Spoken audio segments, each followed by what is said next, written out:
ಶುರುವಾಗ್ತಾ ಇದೆ. ಈ ಬಗ್ಗೆ ನಿಮ್ಮ ರಿಪಬ್ಲಿಕ್ ಕನ್ನಡ ನಿರಂತರವಾಗಿ ಬೆಳಕು ಚೆಲ್ಲುವ ಕೆಲಸವನ್ನ ಮಾಡ್ತಾ ಇದೆ. ಗಾಂಜಾ ನಶೆಯಲ್ಲಿ ಯುವಕ ಹುಚ್ಚಾಟ ಮಾಡಿರುವ ಶಂಕೆ ಒಂದು ನಡೆದಿರೋದು.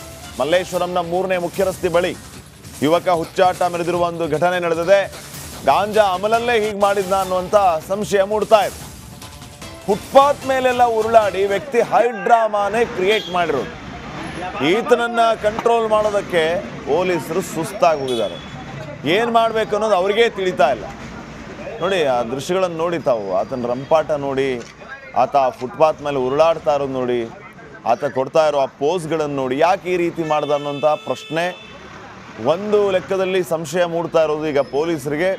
ಗಾಂಜಾ ಅಮಲಲ್ಲಿ ಈ ರೀತಿ ಮಾಡ್ದಾಯ್ತಾ ಅಂತ ಆ ರೀತಿಯ ಒಂದು ಸಂಶಯ ವ್ಯಕ್ತವಾಗ್ತಾ ಇದೆ. ಮಲ್ಲೇಶ್ವರದಲ್ಲಿ ನಡೆದಿರುವಂತಹ ಒಂದು ಘಟನೆ ಇದು. ನಿನ್ನೆ ಬೆಂಗಳೂರಿನಲ್ಲಿ ಈ ರೀತಿ ಗಾಂಜಾ ಘಾಟು ಯುವಕರನ್ನ ಆವರಿಸ್ತಾ ಇದೆಯಾ? ಬಹಳ ಭಯಾನಕ ಮತ್ತು ಗಂಭೀರವಾದಂತಹ ವಿಚಾರ. ಬೆಂಗಳೂರು ಸಿಟಿ ಪೊಲೀಸ್ ಕೂಡಲೇ ಈ ಬಗ್ಗೆ ಗಮನ ಹರಿಸಿ ಈ ರೀತಿಯ ವಿಚಾರಗಳನ್ನು ತಹಬದಿಗೆ ತರುವಲ್ಲಿ ಕಾರ್ಯಪ್ರವೃತ್ತರಾಗಬೇಕು.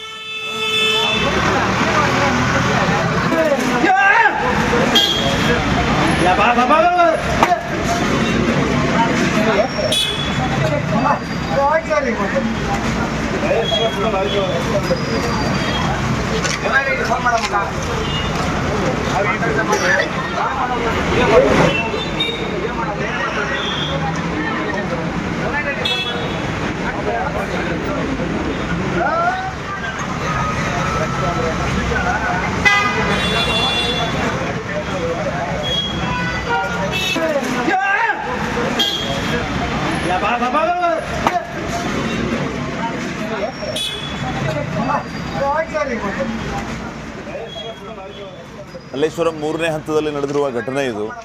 ಯಾಕೆ ಯುವಕ ಈ ರೀತಿ ರಂಪಾಟ ನಡೆಸ್ದ, ಈ ರೀತಿ ಹೈಡ್ರಾಮಾ ಮಾಡ್ದ ಅನ್ನೋದು ಇನ್ನಷ್ಟೇ ಗೊತ್ತಾಗಬೇಕಾಗಿದೆ. ಆದರೆ ಒಂದು ಆಯಾಮದಲ್ಲಿ ಪೊಲೀಸರಿಗೆ ಶಂಕೆ ವ್ಯಕ್ತವಾಗ್ತಾ ಇರೋದು, ಗಾಂಜಾ ಅಮಲಲ್ಲಿ ಈತ ಈ ರೀತಿ ಮಾಡಿರಬಹುದು ಅನ್ನೋಂಥ ಶಂಕೆ ವ್ಯಕ್ತವಾಗ್ತಾ ಇದೆ. ಪೊಲೀಸರು ಇನ್ನಷ್ಟೇ ಈ ಬಗ್ಗೆ ಅಧಿಕೃತವಾಗಿ ಮಾಹಿತಿಯನ್ನು ನೀಡಬೇಕಾಗಿದೆ. ಈತನನ್ನು ಕಂಟ್ರೋಲ್ ಮಾಡೋದಕ್ಕೆ ಪೊಲೀಸರು ಕೂಡ ನಿನ್ನೆ ಹರಸಾಹಸ ಪಟ್ಟಿದ್ದಾರೆ. ಆ ದೃಶ್ಯಗಳನ್ನು ಕೂಡ ತಾವು ಗಮನಿಸ್ತಾ ಇರ್ಬೋದು. ಸ್ಥಳೀಯರು ಕೂಡ ಅಲ್ಲಿದ್ದಾರೆ. ಏನು ಮಾಡಬೇಕು ಅಂತ ಯಾರಿಗೂ ತೋಚ್ತಾನೇ ಇಲ್ಲ. ಫುಟ್ಪಾತ್ ಮೇಲೆ ಆತ ಆ ರೀತಿ ರಂಪಾಟ ಮಾಡ್ತಾ ಇರೋದು, ಉರುಳಾಡ್ತಾ ಇರೋದು, ಒಂದು ರೀತಿ ಹೈಡ್ರಾಮಾನೇ ಅಲ್ಲಿ ಕ್ರಿಯೇಟ್ ಆಗಿದೆ.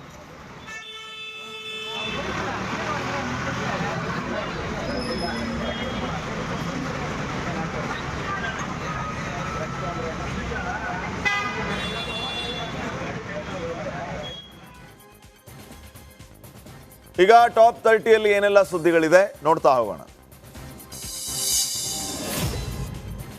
ರಾಜ್ಯ ರಾಜಕೀಯದಲ್ಲಿ ಪ್ರಾಸಿಕ್ಯೂಷನ್ ಫೈಟ್ ಜೋರಾಗಿದೆ. ಸಿಎಂ ಸಿದ್ದರಾಮಯ್ಯಗೆ ಮೂಡಾ ಹಗರಣ ದೊಡ್ಡ ತಲೆನೋವಾಗಿ ಪರಿಣಮಿಸಿದೆ. ಮೂಡಾ ಹಗರಣದಲ್ಲಿ ಸಿಎಂ ವಿರುದ್ಧ ತನಿಖೆಗೆ ಆದೇಶ ಹೊರಬಿದ್ದಿದ್ದು ಸಿದ್ದರಾಮಯ್ಯ ಪರ ಇಡೀ ಕೈಪಡೆಗೆ ಒಗ್ಗಟ್ಟಾಗಿ ನಿಂತಿದೆ. ನಿನ್ನೆ ಸಿಎಂ ಸಿದ್ದರಾಮಯ್ಯ ಅವರನ್ನ ಭೇಟಿ ಮಾಡಿದಂತಹ ಮಲ್ಲಿಕಾರ್ಜುನ್ ಖರ್ಗೆ ನಿಮ್ಮ ಜೊತೆ ನಾವಿದ್ದೀವಿ ಅಂತ ಅಭಯ ನೀಡಿದ್ದಾರಂತೆ. ರಾಜ್ಯಪಾಲರ ನಡೆ ಬಗ್ಗೆ ಕಾನೂನು ಹೋರಾಟ ಮಾಡಿ ಹೈಕಮಾಂಡ್ ಸಂಪೂರ್ಣ ನಿಮಗೆ ಸಹಕಾರ ನೀಡಲಿದೆ ಅಂತ ಸಾಥ್ ನೀಡಿದ್ದಾರೆ. ಅಲ್ಲದೆ ಬಿಜೆಪಿ ಹಾಗೂ ಜೆಡಿಎಸ್ ಹಗರಣಗಳನ್ನು ಚುರುಕುಗೊಳಿಸಿ ಹಿಂದಿನ ಬಿಜೆಪಿ ಸರ್ಕಾರದ ಹಗರಣದ ತನಿಖೆಯ ವರದಿ ಸಿದ್ಧ ಇದ್ರೆ ಬಿಡುಗಡೆಗೊಳಿಸಿ ಅಂತ ಸಲಹೆ ನೀಡಿದ್ದಾರಂತೆ. ಮೂಡಾ ಹಗರಣದಲ್ಲಿ ಅಂತಿಮವಾಗಿ ಸಿಎಂ ಸಿದ್ದರಾಮಯ್ಯಗೆ ಪ್ರಾಸಿಕ್ಯೂಷನ್ ಸಂಕಷ್ಟ ಎದುರಾಗಿದೆ. ಟಿಜೆ ಅಬ್ರಾಹಂ ಸಲ್ಲಿಸಿದ್ದ ವರದಿಯನ್ನ ಆಧರಿಸಿ ರಾಜ್ಯಪಾಲ ಥಾವರ್ ಚಂದ್ ಗೆಹ್ಲೋಟ್ ಪ್ರಾಸಿಕ್ಯೂಷನ್ಗೆ ಅನುಮತಿಯನ್ನು ನೀಡಿದ್ದಾರೆ. ಸದ್ಯ ರಾಜ್ಯಪಾಲರ ನಡೆಯ ಬಗ್ಗೆ ಕಾಂಗ್ರೆಸ್ ಪಾಳೆಯ ಕೆರಳಿ ಕೆಂಡವಾಗಿದ್ದು ರಾಜ್ಯಪಾಲರ ನಡೆ ಪ್ರಜಾಪ್ರಭುತ್ವಕ್ಕೆ ವಿರುದ್ಧ ಅಂತ ಸಿದ್ದರಾಮಯ್ಯ ಕಿಡಿಕಾರಿದ್ದಾರೆ. ರಾಜ್ಯಪಾಲರ ನಡೆ ವಿರುದ್ಧ ಕಾನೂನು ಹೋರಾಟ ಮಾಡ್ತೀವಿ, ರಾಜಕೀಯ ದುರುದ್ದೇಶದಿಂದ ಅನುಮತಿಯನ್ನು ನೀಡಿದ್ದಾರೆ. ರಾಜ್ಯಪಾಲರ ಅನುಮತಿ ಕಾನೂನು ಬಾಹಿರ, ಅನುಮತಿ ನೀಡಿರೋದು ಸಂವಿಧಾನಕ್ಕೆ ವಿರೋಧ ಅಂತ ವಾಗ್ದಾಳಿ ನಡೆಸಿದ್ದಾರೆ. ರಾಜ್ಯಪಾಲರು ತಗೊಂಡಿರ್ತಕ್ಕಂಥ ತೀರ್ಮಾನ ನನ್ನನ್ನು ಪ್ರಾಸಿಕ್ಯೂಟ್ ಮಾಡಬೇಕು ಅಂತೇಳಿ ಮೂಡಾ ಪ್ರಕರಣದಲ್ಲಿ ತೆಗೆದುಕೊಂಡಿರ್ತಕ್ಕಂಥ ತೀರ್ಮಾನ ಅದು ಕಾನೂನು ಬಾಹಿರವಾದಂಥ ತೀರ್ಮಾನ, ಅಸಂವಿಧಾನಿಕವಾಗಿರ್ತಕ್ಕಂಥ ತೀರ್ಮಾನ. ಮತ್ತು ಯಾವ ದೃಷ್ಟಿಕೋನದಿಂದಲೂ ಕೂಡ ಅದು ಇಲ್ಲೀಗಲ್ ಆಗಿದೆ ಅಂತೇಳಿ ಇಡೀ ಸಚಿವ ಸಂಪುಟ ಅದನ್ನು ತೀರ್ಮಾನಿಸಿದೆ. ಅದರಿಂದ ಸಚಿವ ಸಂಪುಟ ಸಂಪೂರ್ಣವಾಗಿ ಅದನ್ನು ಕಂಡೆಮ್ ಮಾಡ್ತದೆ. ಇದಕ್ಕೆ ಯಾವುದೇ ಕಾನೂನಿನ ಬಲ ಇಲ್ಲ, ಸಂವಿಧಾನದ ಬಲ ಇಲ್ಲ ಅಂತೇಳಿ ತೀರ್ಮಾನವನ್ನು ಮಾಡಿದ್ದಾರೆ. ಇದು ಒಂದನೇ ತೀರ್ಮಾನ. ರಾಜ್ಯಪಾಲರು ಸಿಎಂ ಸಿದ್ದರಾಮಯ್ಯ ಪ್ರಾಸಿಕ್ಯೂಷನ್ಗೆ ಅನುಮತಿ ಕೊಡ್ತಾ ಇದ್ದಂತೆ ಇಡೀ ಸಂಪುಟ ರಾಜ್ಯಪಾಲರ ನಡೆಯನ್ನ ಖಂಡಿಸಿದೆ. ರಾಜ್ಯಪಾಲರು ಕೇಂದ್ರದ ಪ್ರತಿನಿಧಿಯಾಗಿದ್ದಾರೆ, ಕೇಂದ್ರ ಸರ್ಕಾರದ ಪ್ರತಿನಿಧಿಯಾಗಿ ಕೆಲಸ ಮಾಡಿದ್ದಾರೆ. ಹೀಗಾಗಿ ರಾಜ್ಯಪಾಲರ ನಡೆಯನ್ನ ಖಂಡಿಸಿದ್ದೀವಿ ಅಂತ ಸಿದ್ದರಾಮಯ್ಯ ವಿಪಕ್ಷಗಳ ವಿರುದ್ಧ ಕಿಡಿಕಾರಿದ್ದಾರೆ. ರಾಜ್ಯಪಾಲರು ಕೇಂದ್ರದ ಕೈಗೊಂಬೆಯಾಗಿದ್ದಾರೆ. ಇದೆಲ್ಲ ಸರ್ಕಾರ ಅಸ್ಥಿರಗೊಳಿಸೋದಕ್ಕೆ ವಿಪಕ್ಷಗಳ ಯತ್ನ. ಕಾನೂನು ಹೋರಾಟವನ್ನ ಮಾಡ್ತೀವಿ ಅಂತ ಹೇಳಿದ್ದಾರೆ. ರಾಜ್ಯಪಾಲರು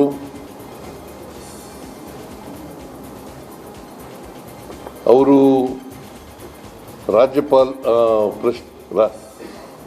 ಈ ದೇಶದ ರಾಷ್ಟ್ರಾಧ್ಯಕ್ಷರ ಪ್ರತಿನಿಧಿಗಳು. ಅವರು ಸಂವಿಧಾನದ ಪ್ರತಿನಿಧಿಗಳಾಗಿ ಕೆಲಸ ಮಾಡಬೇಕು. ಅದನ್ನು ಬಿಟ್ಟು ಕೇಂದ್ರ ಸರ್ಕಾರದ ಪ್ರತಿನಿಧಿಗಳಾಗಿ ಕೆಲಸ ಮಾಡಬಾರದು. ಕೇಂದ್ರ ಸರ್ಕಾರದ ಪ್ರತಿನಿಧಿಗಳಾಗಿ ಕೆಲಸ ಮಾಡಬಾರ್ದು. ಭಾರತೀಯ ಜನತಾ ಪಕ್ಷದ ಪ್ರತಿನಿಧಿಯಾಗಿ ಕೆಲಸ ಮಾಡಬಾರ್ದು. ಅದನ್ನ ಈ ಪ್ರಕರಣದಲ್ಲಿ ಅವರು ಕಾನೂನು ರೀತಿಯ ನಡ್ಕೊಳ್ಳದೇ ಇರೋದರಿಂದ ಕೇಂದ್ರ ಸರ್ಕಾರದ ಪ್ರತಿನಿಧಿಯಾಗಿ ಕೆಲಸ ಮಾಡಿದ್ದಾರೆ. ಈ ನಡವಳಿಕೆಯನ್ನ ಸಚಿವ ಸಂಪುಟ ಅತ್ಯಂತ ತೀವ್ರವಾಗಿ ಖಂಡಿಸಿದೆ.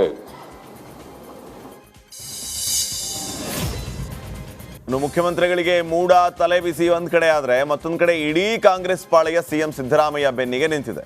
ಎಲ್ಲ ಶಾಸಕರು, ಸಚಿವರು, ಹೈಕಮಾಂಡ್ ಕೂಡ ನನ್ನ ಪರ ನಿಂತಿದೆ. ಹೈಕಮಾಂಡ್ಗೆ, ಶಾಸಕರಿಗೆ ನನ್ನ ಧನ್ಯವಾದಗಳು ಅಂತ ಸಿಎಂ ಸಿದ್ದರಾಮಯ್ಯ ಧನ್ಯವಾದ ತಿಳಿಸಿದ್ದಾರೆ. ರಾಜ್ಯಪಾಲರ ತೀರ್ಮಾನ ಕಾನೂನು ಬಾಹಿರ. ರಾಜ್ಯಪಾಲರ ನಡೆಯನ್ನ ಸಂಪುಟ ಸಭೆ ಖಂಡಿಸಿದೆ. ಮುಂದೆ ಈ ಬಗ್ಗೆ ಹೋರಾಟವನ್ನ ಮಾಡ್ತೀವಿ ಅಂತ ಹೇಳಿದರು. ಇಡೀ ಪಕ್ಷ,